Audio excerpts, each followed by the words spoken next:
mujizat bagi hidup kami. Terima kasih Tuhan. Terima kasih untuk penyertaan-Mu, dan Engkau hadir di tengah-tengah kami, dan Engkau sedang berbicara, dan Engkau sedang melawat kami, Engkau menyembuhkan kami, Engkau memberikan pertolongan kami, Engkau Tuhan memberikan hal-hal yang ajaib dalam hidup kami hari ini. Terima kasih Tuhan. Terima kasih, kami siap untuk mendengar apa yang Tuhan mau sampaikan pada pagi hari ini, untuk kami mengerti dan kami menerima miracle, mujizat terjadi dalam hidup kami. Terima kasih Tuhan, di dalam nama Tuhan Yesus. Haleluya, amin. Di nama Tuhan, shalom, haleluya, haleluya. Tuhan ada di tengah-tengah kita pada pagi hari ini, amin. Saudara, mohon maaf kalau kita ibadah agak mundur 10 menit, tidak apa-apa, karena yang melayani sedang jamaah Tuhan, sehingga tanpa terasa tidak taunya waktunya memang harus sudah. Tapi puji Tuhan, Tuhan menyertai. Tetap sebelum acara saudara ibadah mulai, Tuhan sudah melawat, mulai hamba-hamba Tuhan yang melayani pada pagi hari ini. Haleluya, sungguh saudara luar biasa persiapan pelayanan yang ajaib. Dari mulai pemilihan lagu, saya lihat mereka yang menyampaikan pemilihan lagunya jam berdoa tengah malam jam 1, dia baru dapat lagu-lagu yang harus diberikannya. Saya lihat dan doa, saya tambahi, Tuhan mengurapi dan diurapi. Hari ini Tuhan mengurapi, dan ternyata ada banyak mujizat yang terjadi. Yang percaya katakan amin. Haleluya. Saudara, Tuhan berjalan di dalam kehidupan kita setiap hari, itu pasti ada mujizat. Amin. Seperti yang Tuhan lakukan di dalam kehidupan pada saat mereka murid-muridnya bersama Tuhan, selalu mengalami mujizat Tuhan. Haleluya. Apa yang dimaksud dengan mujizat? Mujizat adalah, menurut Kamus Bahasa Indonesia, dikatakan bahwa satu kejadian di mana yang sulit untuk diterima oleh akal pikiran. Itulah yang dimaksud dengan satu mujizat atau miracle. Sebuah peristiwa atau kejadian ajaib yang sukar untuk dinalar oleh manusia, dan memang tidak bisa dipikir oleh manusia. Itu yang dinamakan mujizat. Tuhan berjalan di dalam kehidupan bersama dengan muridnya, selalu ada mujizat. Tujuannya adalah untuk menunjukkan bahwa Yesus, bahwa dia adalah Tuhan, bahwa dia adalah Tuhan, bukan sekedar nabi, bukan sekedar utusan daripada Allah, tetapi dia adalah Tuhan sendiri. Yang percaya katakan Nah, tadi sudah dijelaskan, diawali dengan firman Tuhan.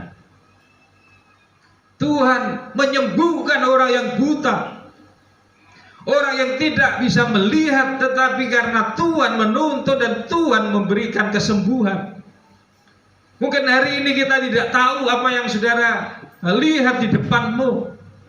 Secara manusia kita blank, tidak ngerti. Tetapi pada saat kita bersama dengan Tuhan, Tuhan menuntun dan Tuhan memberikan jalan dan kita bisa melihat. Yang percaya katakan, berikan tepuk tangan untuk Tuhan kita. Haleluya. Next. Ya. Berikut saudara akan kita macam-macam mujizat yang Tuhan sudah dan juga akan terjadi dalam kehidupan saudara. Ya, naik. Tuhan di sini memberikan mujizat pada saat Petrus, seorang pemancing, seorang pelayan, seorang yang tugasnya kerjaannya menjala ikan, dia sedang kesulitan keuangan untuk membayar pajak dan dia tidak punya uang. Dan Tuhan katakan, mancinglah. Dan ikan yang pertama kau buka mulutnya dan dia akan dapat uang. Dan itu ada uangnya. Dalam Matius pasal 17 ya, ayat yang ke-27. Nah, di dalam segi keuangan, mungkin saudara saat sekarang ini mengalami satu kebuntuan, tidak tahu harus apa. Tetapi pada saat kita berjalan bersama dengan Tuhan, kita mengandalkan Tuhan, kita percaya, saya percaya dan sangat yakin, dan itu saya alami sepanjang kehidupan kami selama melayani mungkin hampir sekitar 30 tahun. Selalu ada mujizat. Saya mengandalkan Tuhan yang tidak ada bisa menjadi ada keuangan yang harus saya tutup, harus apapun ya. Pada awal kami melayani Tuhan, awal-awal saya harus ngontrak rumah untuk para pelayan. Saya tidak punya uang, saya punya uang 500, padahal itu hanya sekedar untuk DP dan berikutnya harus 3 juta lebih setiap itu tahun 2000, sebelum tahun 2000, tahun 99, 98. Nah, dan semuanya itu sampai berlangsung sampai hari ini. Saya pelayanan selalu mengandalkan uang, tidak mengandalkan, selalu mengandalkan Tuhan, tidak mengandalkan uang. Kalau kita mau melihat keuangan, ya tidak bisa melayani. Tetapi kalau kita melihat Tuhan, tidak ada yang mustahil. Artinya, kenapa uang itu kok ada di mulut ikan? Aneh. Itulah pekerjaannya Tuhan, sesuatu yang aneh. Tidak nyambung. Butuh uang tapi suruh mancing, ada mulut ikan, ada uang. Nah, artinya bahwa pertolongan Tuhan itu ajaib, terjadi bagi orang yang percaya. Yang percaya katakan. Nah, yang berikutnya, ini tentang sakit penyakit. Kalau tadi orang buta tidak bisa melihat sudah, tapi saat sekarang kita sudah bisa melihat. Kemudian masalah keuangan, ini masalah sakit penyakit juga.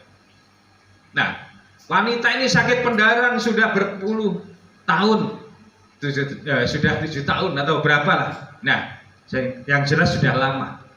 Tetapi dengan iman, dengan percaya saat dia mencari Tuhan, pada saat dia menjamah sesuai dengan imannya, asal ku jamah saja jubahnya, dia, Tuhan pasti akan menyembuhkan aku.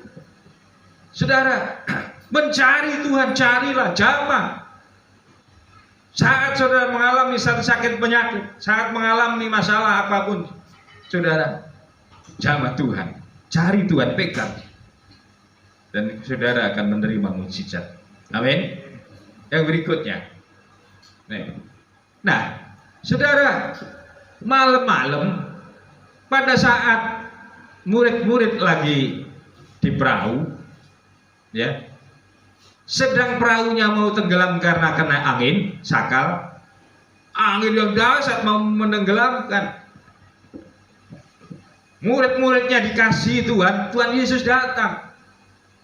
Bukan naik drone, bukan naik helikopter, bukan naik pesawat, tetapi dia jalan di atas air. Kenapa jalan di atas air? Ya karena dia Tuhan. Dia bisa lakukan apa saja. Artinya bahwa dia bisa melakukan hal-hal yang di luar pikiran kita. Nah, bukan hanya Tuhan Yesus, Petrus lagi.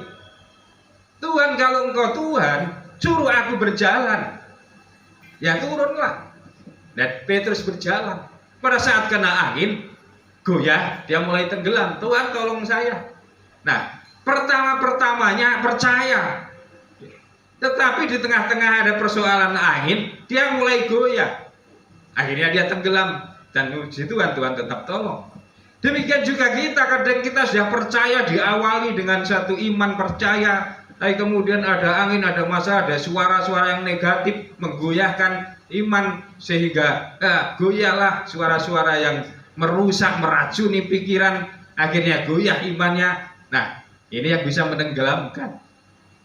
Nah, yang berikutnya. Nah ini, saudara, ini Lazarus.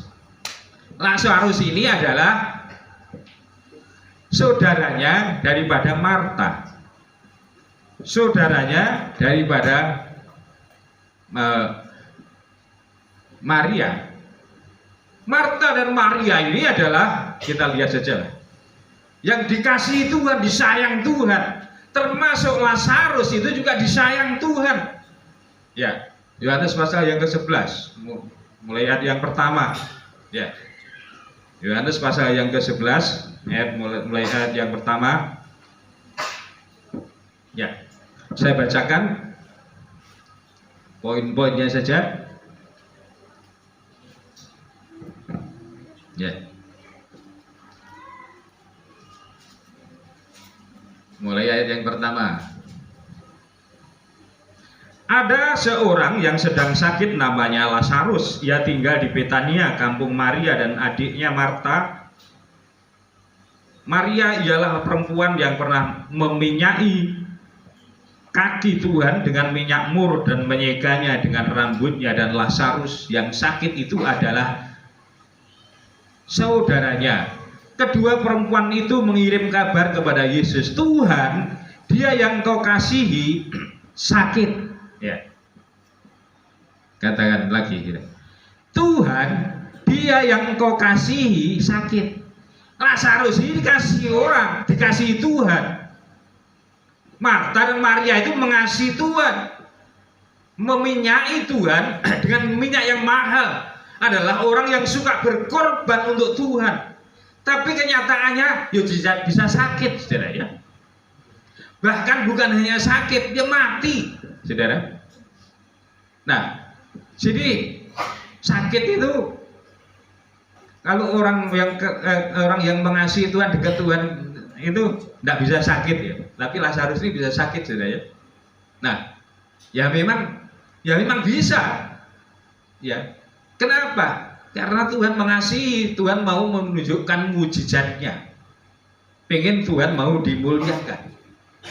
Jadi kalau kita ini ada yang sakit, wah, kadang itu orang Farisi ngomong, wah, itu sakit karena dia berdosa, karena dia tidak benar, karena dia tidak jujur, karena dia sudah mulai aneh-aneh, penuh tuduh-tuduhannya. Nah, itu orang Farisi yang biasa kayak gitu. Hamba-hamba Tuhan sekarang kalau sudah suka menghakimi yang model-model begitu itu ya, itu model orang Farisi gitu ya. Ya, ini Lazarus orang yang dikasihi Tuhan. Kakaknya, adiknya itu mau berkorban untuk Tuhan, tetapi sakit sampai mati. Ya, yang berikutnya, saudara perhatikan ini supaya kita ngerti. Yesus memang mengasihi Marta dan kakaknya dan Lazarus, ya katakan lagi. Beberapa kali dijelaskan. Yesus mengasihi Marta, Maria dan Lazarus. Mengasihi, Tuhan mengasihi. Tapi kenapa Tuhan izinkan? Nah, next, ayat 6. Namun setelah didengarnya bahwa Lazarus sakit, ia sengaja tinggal 2 hari lagi di tempat di mana ia berada. Ini yang dikasih sakit, Tuhan sudah tahu, dikabari, jauh kotanya ya, dia tempat yang lain beda, mungkin di Sidoarjo gitu ya, Lazarus sakit dan Tuhan Yesus gitu ya, malah Tuhan Yesus malah nggak suruh cepet-cepet ke sana, tetapi tinggal 2 hari lagi ya. Terus artinya apa ya, ya memang Tuhan Yesus sepertinya kok nggak nolong, kok nggak cepet-cepet gitu ya. Tapi memang saudara, kita ini ada waktunya Tuhan dan waktunya kita. Ya, waktu Tuhan yang disebut dengan kairos, yaitu itu tidak pernah terlambat. Meskipun kelihatannya secara manusia kayaknya Tuhan kok gak tolong-tolong, ya mana janjimu Tuhan kok gak Tuhan tolong-tolong ya. Ya itu waktunya Tuhan memang belum sampai. Tapi ada saatnya kronos, yaitu waktunya Tuhan. Waktunya kronos itu waktunya manusia, kelihatannya terlambat. Tetapi kairos itu waktunya Tuhan, kelihatannya terlambat menurut manusia, tapi tidak ada yang terlambat menurut Tuhan. Nah, next yang berikutnya. Ya. Jadi kenapa kok Tuhan nggak tolong-tolong gitu ya? Tetapi sudah itu ia berkata kepada murid-muridnya, mari kita kembali lagi ke Yudea. Terus murid-muridnya itu berkata kepadanya, Rabi, baru ini orang Yahudi mencoba melempari, engkau masih. Nah, saudara, Lazarus ini sudah kelamaan sakit dan mati sudah. Kemudian Tuhan Yesus masih 2 hari lagi belum datang. Akhirnya Lazarus dikubur. Ya, kalau gambarnya tadi itu masuk ke gambar next, masuk ke gambar lagi. Nah, kalau di sini orang mati itu kan di dalam kubur, dalam tanah. Kalau di sana zamannya masuk ke seperti Tuhan Yesus juga gitu, dimasukkan ke gua. Kemudian setelah itu ditutup. Nah, itu ada tutup batu yang besar gitu. Nah, dan kemudian karena sudah 2 hari, ya sudah dimasukkan. Ya, 1 hari sudah meninggal, dimasukkan ke dalam kubur, ya di gua itu. Ya, berikutnya, saudara, kenapa kita ini manusia yang dikasihi Tuhan dan kita ini mengasihi Tuhan kok bisa sakit? Ya. Ada beberapa hal. Ya, menurut Alkitab kita sakit karena manusia pertama memberontak terhadap Allah. Roma 5 ayat 12. Sebelum memberontak, orang tua pertama kita yaitu Adam dan Hawa menikmati kesehatan yang sempurna. Mereka tahu bahwa mereka akan mati kalau menjauh dari pemeliharaan Allah, melanggar, tidak taat, makan buah pengetahuan baik dan pengetahuan jahat itu, sehingga mereka melanggar dan akhirnya jatuh dosa dan mati secara rohani. Nah, itulah timbulnya dosa, demikian juga timbulnya sakit penyakit. Sebenarnya pada waktu Adam dan Hawa itu di Taman Eden, dia itu tidak pernah merasakan sakit dan tidak ada sakit penyakit. Tetapi karena dosa Adam dan Hawa melanggar, akhirnya timbullah sakit penyakit yang diberikan oleh setan, kuasa kegelapan. Iblis datang untuk membunuh, mencuri, dan membinasakan. Yohanes pasal 10 ayat 10a. Tetapi aku datang untuk kita mempunyai hidup. Jadi awalnya sakit penyakit itu daripada dosa Adam, kemudian pemeliharaan hubungan kita dengan Tuhan itu renggang. Akhirnya iblis bisa memberikan sakit penyakit, mengizinkan itu. Tuhan mengizinkan Ayub untuk dicobai, ya, sakit penyakit yang luar biasa. Ayub mengalaminya, diizinkan Tuhan. Dan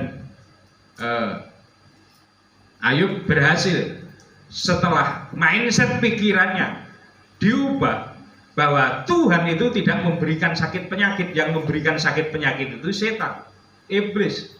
Kemudian dia tahu bahwa Yesus adalah Tuhan yang bisa menyembuhkan. Kembali lagi ke Taman Eden pada saat Adam dan Hawa belum jatuh dalam dosa, mereka bebas daripada sakit penyakit.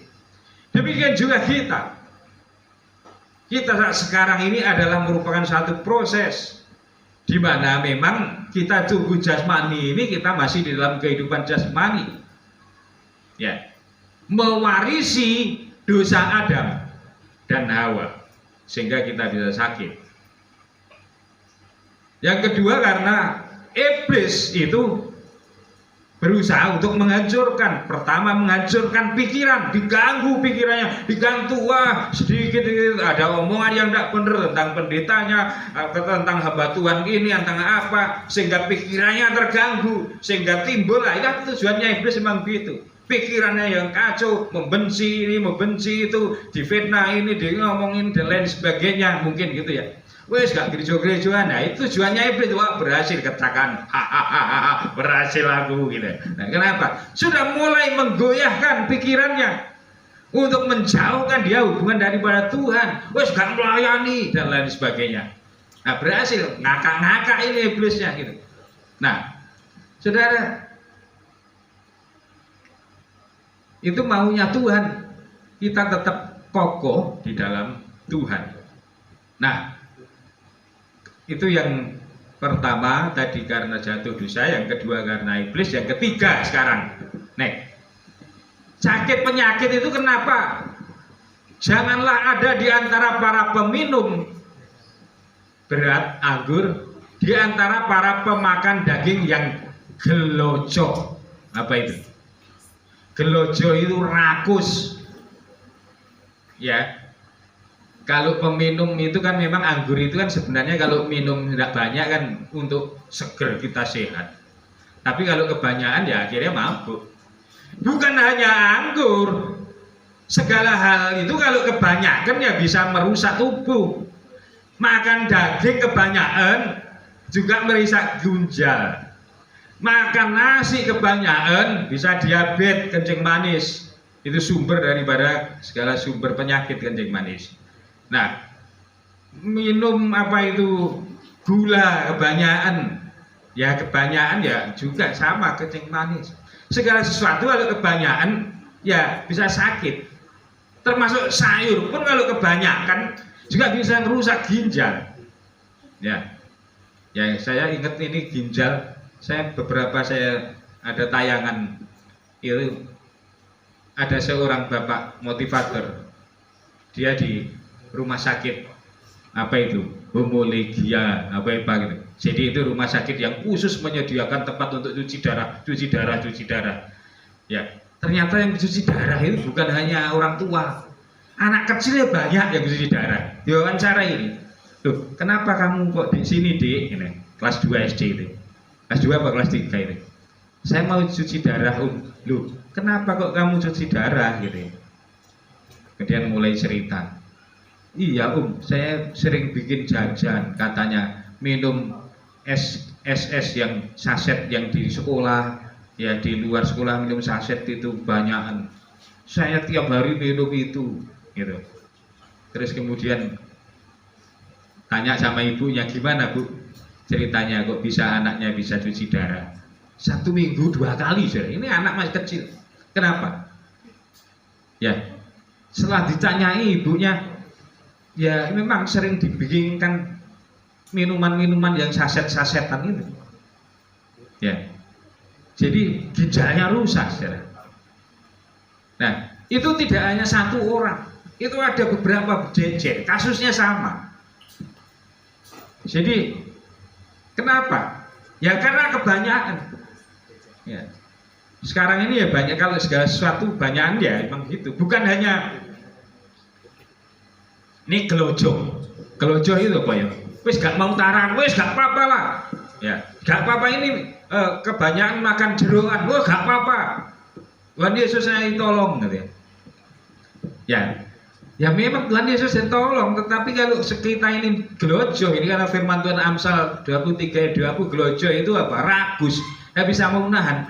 Ya akhirnya ya sakit, saudara. Sudah ngerti tekanan darahnya tinggi, makan durian, diget nih. Kemudian apa? Setelah itu pulang, di rumah ada yang ngirimi sate, makan sate kambing, sudah itu stroke, sudah itu mati. Ya salahnya sendiri. Itu namanya gelojo, namanya ragus, namanya gak bisa menahan diri. Segala sesuatu itu kan ada ukurannya. Makanya firman Tuhan, berikanlah pada hari ini makanan kami yang secukupnya. Ojo kayak gitu ya. Tuhan sudah ngajari secukupnya. Secukupnya apa? Kalau saya cukupnya itu semakan sehari ya setengah piring ya cukup sudah. Banyakan ya gak bagus ya. Saya sudah cukup gitu aja gitu ya. Nah, sehari setengah piring gitu dibagi 4 atau bagi 3 sudah cukup. Bagi saya sudah cukup. Sudah bisa untuk badminton, sudah bisa untuk mainan boris, main bola, jalan-jalan dan lain sebagainya. Cukup. Nah, memang ini saya ingat, kalau sudah umur 30-40 ke atas itu ya putih-putih, itu makanan yang putih-putih ini harus dikurangi. Itu katanya motivator kesehatan. Putih-putih itu apa? Nasi putih, jaga-jaga, gula, itu juga masih gula putih. Nek gula aren boleh gitu. Gula putih, saya sudah beberapa tahun ini saya tidak minum gula putih, tidak sudah. Dan itu awet muda. Ya, bisa awet muda, makanya saya awet muda gitu kan ya. Nah, kemudian apa? Garam juga dikurangi. Ya. Terus ada lagi kalau asam lambung, asam lambung itu ya jangan pakai yang putih-putih, sayur warna putih. Apa aja? Sayur warna putih itu, rebung. Terus kemudian kubis, kol. Terus pokoknya yang warna putih, cambah. Nah, saya dokter yang ngasih tahu gitu. Terus apa? Ya, pokoknya putih lah, kol itu apa? Kol itu termasuk, atau kubis itu. Kubis ya sedikit aja nggak apa-apa, tapi kalau kebanyakan ya langsung asam lambung naik. Gitu ya. Nah, kemudian yang putih-putih lagi, apa lagi? Susu kental manis itu putih. Ya jangan banyak-banyak. Kalau saya ikut naik, boleh lah. Tapi kalau kebanyakan, ya itu bikin diabetes. Dia kencing manis itu sumber daripada sakit penyakit diabetes itu. Kalau sudah diperhatikan, kalau sudah tahu itu, memang orang yang punya diabetes itu kan hawa nih apa itu? Nafsu makannya tinggi, ya.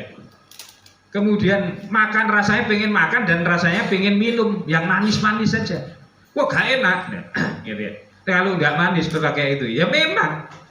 Nah kalau memang sudah kena itu ya harus dibatasi. Supaya apa hidupnya? Saya ini punya tante 4 yang mati gara-gara itu masih muda sebenarnya, masih belum 70 tahun, yang kena sakit gula itu. Kalau kena sakit gula itu bisa merantak ke jantung ya, barusan mati 3 bulan lalu. Nah itu yang tante saya yang terakhir itu merantak ke jantung. Ada yang merantak ke ginjal, ada saya yang di Semarang. Ada yang merantak ke komplikasi semua itu di Jakarta. Ada yang merantak yang ke komplikasi yang pertama itu malahan itu yang ada di Ponorogo ada. Nah itu karena jadi tapi kalau ada satu tante saya yang cerdik, selalu menjaga, sudah ngerti memang bapaknya, kakek saya itu memang ada keturunan, tapi dia obat terus minum jamu tiap hari minum jamu, ya minum jamu pahitan, ya dia bisa umur sampai hampir 90 tahun, ya sehat-sehat saja. Kenapa? Karena bisa memelihara, bisa mempertahankan gula darahnya. Tante saya juga gitu, ada yang gitu ya, sehat-sehat saja gitu ya. Nah, oleh sebab itu kita juga harus memperhatikan, jangan gelojo. Memang ada nafsu, sudah nafsu ya ditahan. Karena gelojo ya mate, gitu ya. Firman Tuhan yang katakan gelojo tidak mau nahan ya salah sendiri gitu kan. Istilahnya apa? Gelojo itu rakus. Apa? Ada istilah yang kasar lagi misalkan ya. Nah, saudara makan jeroan itu proteinnya tinggi dan Dan apa itu? Saya ini tidak doyan, puji Tuhan tidak doyan jeroan gitu. Jadi gila saya lihat itu. Kenapa? Saya bayangkan jeroan itu kan isinya di perut itu kan apa maneh apa itu? Nah, itu kalau di imamat itu tidak boleh dimakan, dibuang untuk makanan babi, untuk makanan anjing, untuk makanan binatang dibuang. Itu di Alkitab, di imamat katakan gitu. Jadi ojo dimakan, kereta enak, kemudian nasi apa namanya, nasi babat. Nasi babat itu apa itu? Babat itu kan usus si sapi yang jeru, dia kan ada anduknya itu untuk nyaring makanan dan lain sebagainya. Jadi itu jadi perut itu kan masuk ke situ. Nah itu disaring, kotor sekali itu sebenarnya. Jadi kemudian dimakan, ya ginjalnya hancur, ginjalnya manusia kalau itu gini. Nah, jadi saudara jangan gelojo sakit penyakit karena kesalahannya sendiri juga. Tapi saudara ini kita yang dikasihi Tuhan pun juga mengalami sakit penyakit, bahkan sampai mati Lazarus itu. Kenapa? Karena Tuhan pengen menyatakan bahwa dia adalah Allah, berarti mengasihi orang itu, bahwa pengen menyatakan mujizatnya. Apa sebelumnya tidak percaya? Ya percaya mungkin, tapi mungkin kurang sungguh-sungguh, atau ada lain, orang ini mau dipakai Tuhan. Ya, Lazarus mau dipakai Tuhan. Kalau dia tidak mati, Lazarus itu tidak tulis di Alkitab, orang tidak akan mengenal namanya Lazarus. Tetapi karena Tuhan Yesus mengasihi Marta, Maria, dan Lazarus, sampai sekarang ini tulisannya apa itu kejadian Lazarus itu dikenang oleh orang sepanjang masa. Jadi terkenal. Kenapa? Karena Tuhan mengasihi. Nah, jadi orang yang dikasih Tuhan itu juga ada Tuhan izinkan untuk juga mengalami ini. Nah, tujuannya apa? Supaya apa? Tuhan mau menyatakan kuasanya, supaya nama Tuhan dimuliakan, supaya apa? Itu mau dipakai Tuhan. Orangnya juga mau dipakai Tuhan, orang tuanya juga bisa dipakai Tuhan. Amin. Jadi jangan suka menghakimi, oh gara-gara itu ini karena orangnya tidak kudus, orangnya tidak, oh karena itu orangnya mencuri, orangnya itu karena ini. Wah, itu orang Farisi ya. Sudahlah, kalau ada yang berita-berita yang saya tidak usah menghakimi, wah Tuhan mau menyatakan mujizatnya. Di Alkitab juga katakan gitu. Ya. Nah, terus next yang berikutnya apa itu? Orang yang dikasihi bisa sakit dan mati, tapi Tuhan membangkitkan. Nah, tapi Tuhan menolong. Next, Tuhan ingin menyatakan kemuliaannya. Ya, terus prinsip mujizat. Ya, saudara percaya silahkan, tidak percaya ya saudara harus tambahkan minta iman. Ya, yang pertama percaya dulu yang penting. Nah, Tuhan itu bisa lakukan mujizat. Katakan saya percaya Tuhan bisa lakukan mujizat. 1, 2, 3. Ya. Dalam Yohanes 11 ayat 6, bagaimana cara Tuhan Yesus membuat mujizat dalam Lazarus? Disebut ia adalah orang yang dikasihi Tuhan, tapi Tuhan Yesus menganggap apa itu sengaja tinggal 2 hari lagi. Ia tidak cepat-cepat tolong Lazarus waktu Tuhan Yesus datang, Lazarus sudah mati. Terus naik. Nah, saudara, yang pertama tadi apa? Harus percaya. Gimana sih percaya itu? Gampang ini gini. Percaya itu di dalam Ibrani pada 11 ayat 1. Coba Ibrani 11 ayat 1 cari. Enggak, saya siapkan tadi. Coba ya. Ibrani 11 ayat 1. Ya.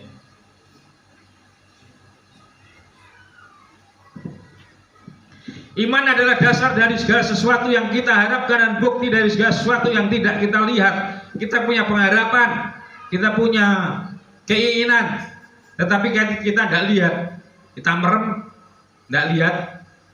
Ya, saya punya uang di dompet cuma 100.000, tapi saya lihat di dompet 100.000. Tapi saya merem, saya lihat saya punya uang 1 miliar. Gitu. Itu yang namanya iman, gitu ya. Nah, jadi terus gimana? Sembuh nggak tahu, itu urusan Tuhan. Yang penting kita percaya. Amin. Nah, kalau tidak gitu ya tidak ada kita ini berada di tempat ini, saudara.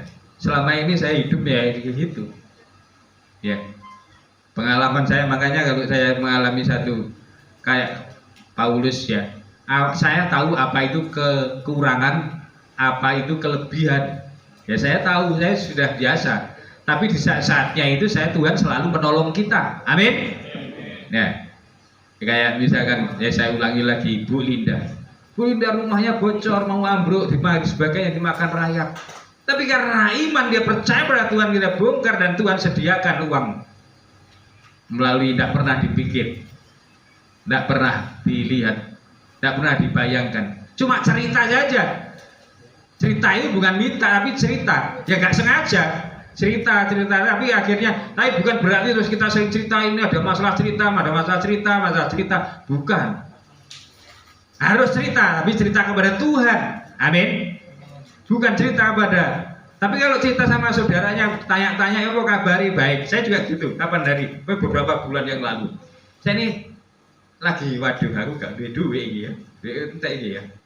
Terus tahu-tahu adik saya yang ada di Palembang, di sana. Tak tahu telepon. Ya apa Mas kabari? Api-api ya. Api, ya apa? Saya kira kepala opo ya bilang, sudah tanya.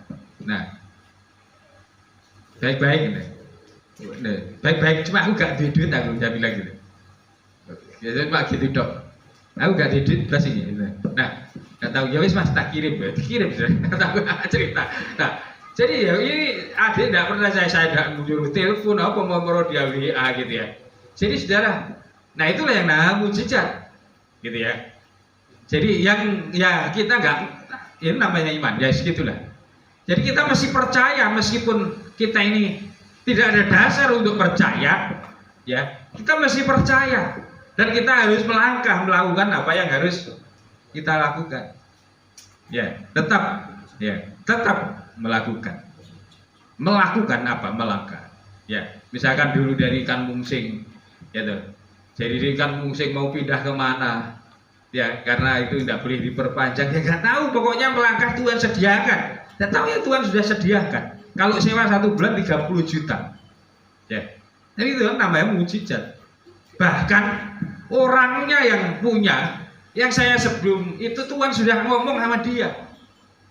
Tuhan sudah ngomong sama yang punya properti untuk saya tempati gedungnya itu. Yang 1 bulan kalau sewa 30 juta. Nah, jadi itulah. Saudara, yang namanya mujizat harus percaya dan melangkah dengan iman. Kalau saudara percaya tapi diem dok, itu membatasi pekerjaan. Memang mau kuliah ya kuliah saja, daftar, ikuti arus. Nanti sambil jalan, nanti Tuhan akan perintahkan berkat. Yang percaya katakan, yang mau kuliah katakan.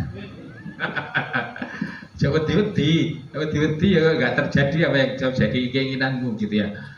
Yang kedua, ya. Mujizat terjadi karena ketaatan pada Tuhan. Ya. Kata orang Mazmur 11 ayat 40, kalau orang tidak mengerti saat itu bukan berarti mujizat tidak ada.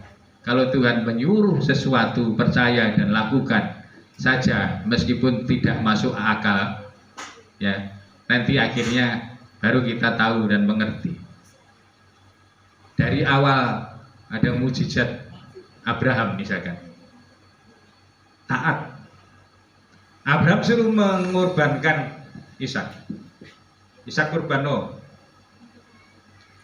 mau, karena kamu kan sudah kaya, kamu sudah anakmu yang paling berharga di hadapanku, anakmu kurban mau enggak?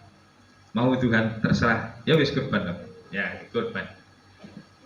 Jalan mau ke gunung, dia Abraham sama Ishak sama pembantunya, pegawainya.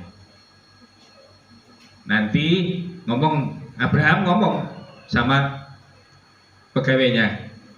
Nanti kamu di sini, nanti saya sama Ishak mau mengorbankan kambing dan nanti saya akan turun lagi. Ya, ngomong pertama sama taat. Kemudian Abraham juga ngomong lagi sama Ishak. Ishak tanya, Pak, katanya mau berkambing, mana kambingnya? Nanti Tuhan sediakan. Padahal apa yang dikatakan Tuhan? Ishak suruh kurbankan, tapi dia katakan nanti Tuhan sediakan. Ya, di atas nanti. Akhirnya apa? Mau dikurbankan Ishak.